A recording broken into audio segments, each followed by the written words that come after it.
माननीय महोदय, जब इसको संसद के सामने मेरे साथी नित्यानंद जी ने पेश किया तब थोड़ा शोर शराबा भी हुआ। कुछ मान्यवर सदस्यों ने मुद्दे उठाए थे कि ये विधेयक जो लेकर आए हैं वो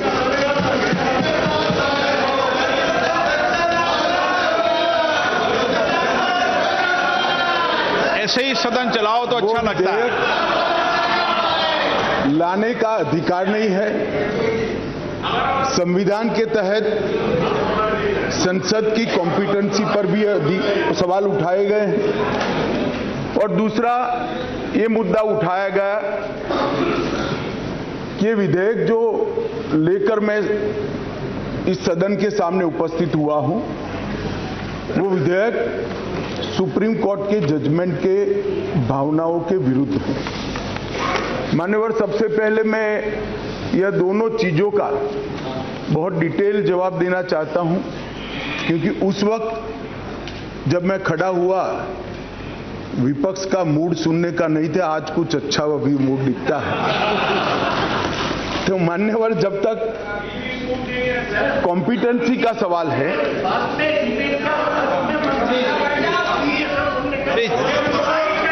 प्लीज मान्यवर, जहां तक कॉम्पिटेंसी का सवाल है, संघ राज्य क्षेत्र का प्रशासन संविधान के भाग 8 में उल्लिखित प्रावधानों के तहत आता है। अनुच्छेद 239 से 242 तक इसकी कार्यरीति को संविधान में वर्णित किया गया है। 239 के ए में विशेष प्रावधान किए गए हैं जिसके तहत दिल्ली विधानसभा सहित एक संघ शासित प्रदेश है। तो दिल्ली ना तो पूर्ण राज्य है, ना संघ शासित प्रदेश है, ना संघ शासित प्रदेश विथ असेंबली। क्योंकि ये राजधानी क्षेत्र है, इसको ध्यान में रखते हुए 239A में इसका एक विशेष प्रावधान संविधान के तहत किया गया है। इसकी डिटेल बात मैं बाद में बताऊंगा। अब कहा कि भारत सरकार को इसके बारे में कानून बनाने का अधिकार नहीं है, ऐसा विषय कुछ सदस्यों के द्वारा रखा गया। मैं इस सदन का ध्यान अनुच्छेद 239A3B की तरफ दिलाना चाहता हूं। 239A3B बहुत स्पष्ट है। इसके तहत इस संसद को दिल्ली संघ राज्य क्षेत्र या इसके किसी भी भाग के बारे में उससे संबंधित किसी भी विषय पर कानून बनाने का पूर्ण अधिकार प्राप्त है। इसलिए कुछ सदस्यों ने जिस बात को इंट्रोडक्शन के वक्त यहां उठाने का प्रयास किया था, मेरा दायित्व तो बनता है, उस वक्त माहौल ठीक नहीं था, तो आज इसका मैं ढंग से जवाब दूं। मान्यवर, कुछ सदस्यों ने यह भी कहा हाथ में सुप्रीम कोर्ट के जजमेंट रखकर कि ये सर्वोच्च अदालत के आदेश के उल्लंघन कर इसको लाया गया है। मैं वो सभी सदस्यों को विनती करना चाहता हूं कि आपने सर्वोच्च अदालत के आदेश का अपने मनपसंद हिस्सा ही पढ़ा है। जब सर्वोच्च अदालत के आदेश को सदन में कोट करते हैं तो संपूर्ण आदेश का अध्ययन होना जरूरी है। उसका दूसरा हिस्सा भी पारदर्शिता के साथ सदन के सामने रखना चाहिए। खैर, जिन्होंने नहीं रखा, मैं रख देता हूं। मान्यवर, मैं स्पष्टता करना चाहता हूं कि ये विधेयक जो है इसमें सर्वोच्च अदालत के निर्णय को जो उन्होंने रिफर किया है उसके पैरा 86, पैरा 95 और विशेष कर पैरा 164F की ओर मैं ध्यान आकर्षित करना चाहता हूं। उसमें स्पष्टता से कहा है कि संसद को 239AA के तहत दिल्ली संघ राज्य क्षेत्र के किसी भी विषय पर कानून बनाने का अधिकार है। ये अदालत ने अपने जजमेंट के अंदर बहुत स्पष्ट कर दिया है। मान्यवर, अब मैं थोड़ा विधेयक पर बात करना चाहूंगा। दिल्ली शासन, इसकी एक ऐतिहासिक पृष्ठभूमि है मान्यवर। दिल्ली की स्थापना 1911 में अंग्रेजों के शासन के द्वारा महरौली और दिल्ली दो तहसीलों को पंजाब प्रांत से अलग कर बनाई गई। 1919 और 1935 में ब्रिटिश सरकार ने चीफ कमिश्नर प्रोविंस का नोटिफिकेशन किया और दिल्ली को चीफ कमिश्नर प्रोविंस के तहत रखा गया। आजादी के बाद पट्टाभी सीतारामैया समिति ने दिल्ली को राज्य स्तर का दर्जा देने की सिफारिश की थी। हालांकि जब सिफारिश संविधान सभा के समक्ष आई, मेरा विपक्ष के सदस्यों को विनम्रता से अनुरोध है कि इस बात को जरा गौर से सुनेगा। पट्टाभी सीतारामैया समिति की सिफारिश जब सदन के सामने आई, तब पंडित जवाहरलाल नेहरू जी, श्रीमान सरदार पटेल, राजा जी, राजेंद्र प्रसाद और डॉक्टर अंबेडकर जैसे नेताओं ने इसका विरोध किया कि ये उचित नहीं होगा कि दिल्ली को पूर्ण राज्य का दर्जा दिया जाए। मैं फिर से एक बार रिपीट करता हूं, किस किस ने विरोध किया था? पंडित नेहरू ने किया था, सरदार पटेल ने किया था, राजा जी ने किया, राजेंद्र प्रसाद जी ने किया और अंबेडकर जी ने भी इसका विरोध किया था। और उस वक्त पंडित नेहरू जी के एक चर्चा के हिस्से को मैं सदन के सामने रखना चाहता हूं।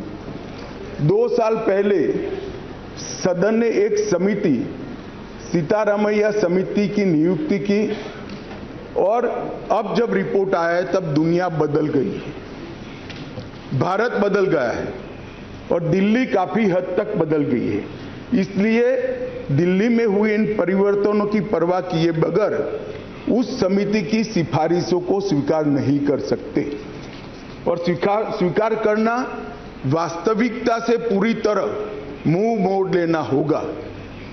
एक समय तो नेहरू जी ने संविधान सभा के सदस्यों को यहां तक कहा कि चूंकि नई दिल्ली में 3/4 संपत्ति केंद्र सरकार की है, इसलिए तर्कसंगत यही होगा कि इसको केंद्र के अधीन रखा जाए। बाद में जब अंबेडकर जी ने समापन किया, तब उन्होंने कहा, जहां तक दिल्ली का सवाल है, हमें ऐसा लगता है कि भारत की राजधानी के रूप में शायद ही किसी स्थानीय प्रशासन को मुक्त अधिकार यहां दिए जा सकते हैं। संयुक्त राज्य अमेरिका और ऑस्ट्रेलिया में जो राजधानी के क्षेत्र है, इसकी मिसाल भी उन्होंने वहां दी और उन्होंने कहा कि इसके लिए एक अलग व्यवस्था करनी चाहिए और संविधान सभा में इस पर जोड़ना चाहिए। खैर, मैं इसलिए कहता हूं कि आप जिस चीज का विरोध कर रहे हैं, ये सिफारिश किसकी थी ये आपको मालूम होना चाहिए। ये पंडित नेहरू की सिफारिश थी। मान्यवर, मैं उसके बाद में 1991 में सी स्टेट एक्ट के द्वारा दिल्ली को विधानसभा दी गई, परंतु 56 में राज्य पुनर्गठन आयोग की सिफारिशों पर दिल्ली की विधानसभा हटाकर उसको संघ राज्य घोषित किया गया। लगभग 3 दशक तक ये व्यवस्था चलती रही।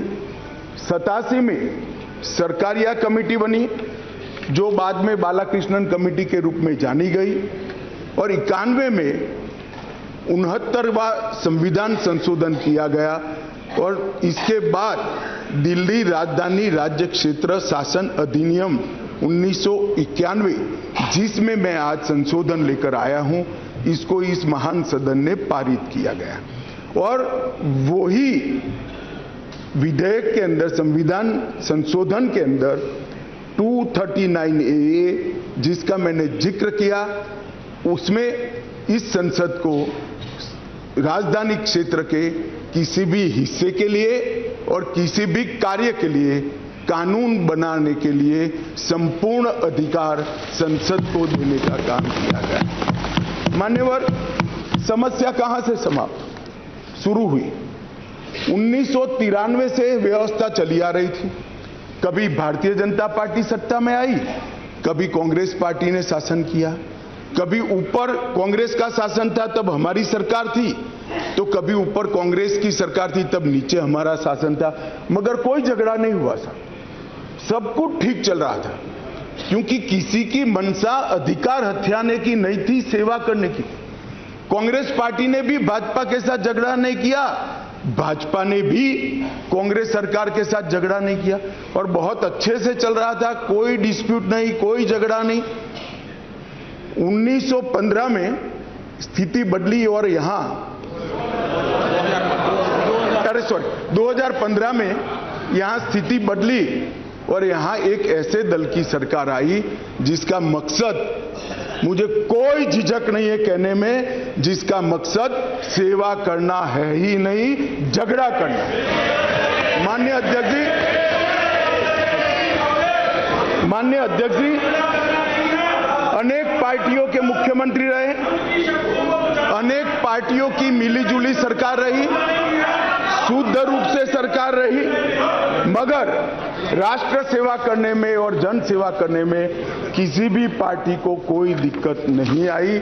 मैं बाद में बात करूंगा क्या दिक्कत है वो, उसकी भी डिटेल बात करूंगा, प्रॉब्लम क्या है वो। प्रॉब्लम ट्रांसफर पोस्टिंग के अधिकार का नहीं है, विजिलेंस को कंट्रोल में लेकर बंगला जो बना दिया है, इसका सत्य छुपाना है। जो भ्रष्टाचार हो रहा है, इसका सत्य छुपाना है। मान्यवर,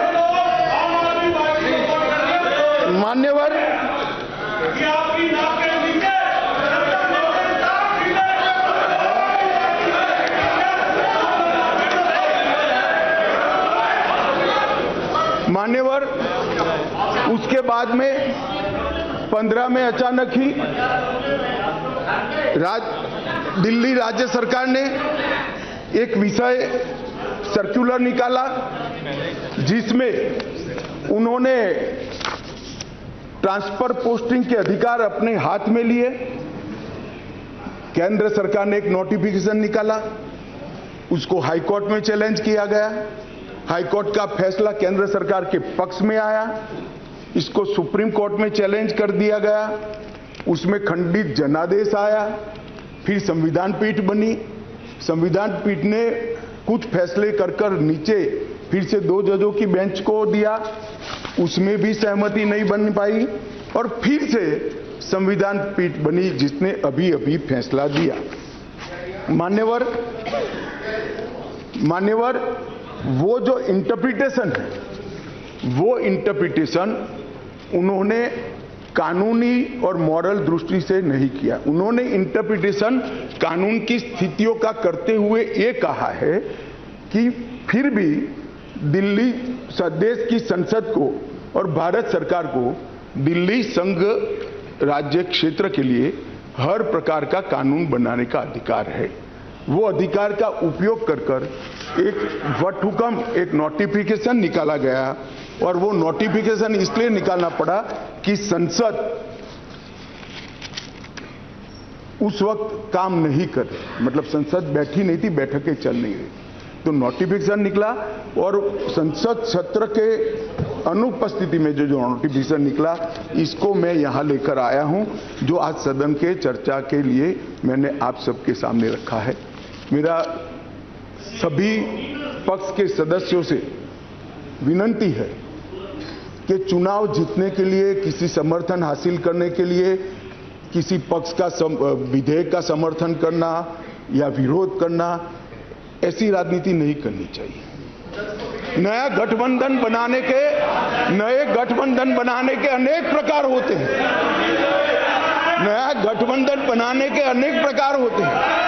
विधेयक और कानून देश के भले के लिए लेकर आते हैं। इसका विरोध या इसका समर्थन भी देश के और दिल्ली के भले के लिए करना चाहिए।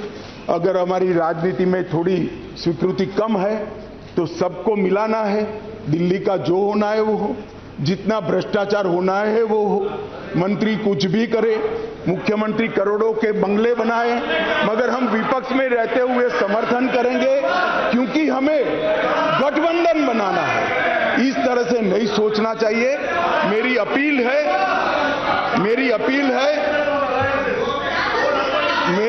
है विपक्ष के सदस्यों को कि आप दिल्ली की सोचिए, अलायंस की मत सोचिए। अलायंस से फायदा नहीं होने वाला है। अलायंस होने के बाद भी पूर्ण बहुमत से नरेंद्र मोदी प्रधानमंत्री बनने वाले हैं। इसलिए ये अलायंस के कारण जनता के हितों की बलि मत चढ़ाइए। जनता सब देख रही है। अलायंस कर आप अगर ऐसा सोचते हो कि जनता का विश्वास हासिल कर दिया जाएगा, जनता का विश्वास आपको मिला था, मगर जिस तरह से 10 साल यूपीए ने शासन चलाया, 12 लाख करोड़ के घपले घोटाले करे, इसलिए आज वहां बैठे। और मैं फिर से कहना चाहता हूं, दिल्ली सरकार के घपले घोटाले भ्रष्टाचार को प्रच्छिन्न रूप से अलायंस की गरज के कारण मदद कर रहे हो। पूरा देश देख रहा है और पूरा देश चुनाव में इसका हिसाब किताब करेगा। मान्यवर, मैंने ये सदन के सामने रखा है बिल को। मेरा सभी से निवेदन है कि अलायंस के मद्देनजर इस पर अपना अभिप्राय न करें। देश के और राजधानी क्षेत्र के भले के लिए न्यूट्रलिटी से बात करें। और वैसे भी मैं बता देता हूं, विशेषकर कांग्रेस पार्टी वालों को, कि ये बिल पारित होने के बाद वो अलायंस में आपके साथ आने वाले नहीं है। तो जो सच है वो करिए। इतना अपील करके मेरी बात को समाप्त करें।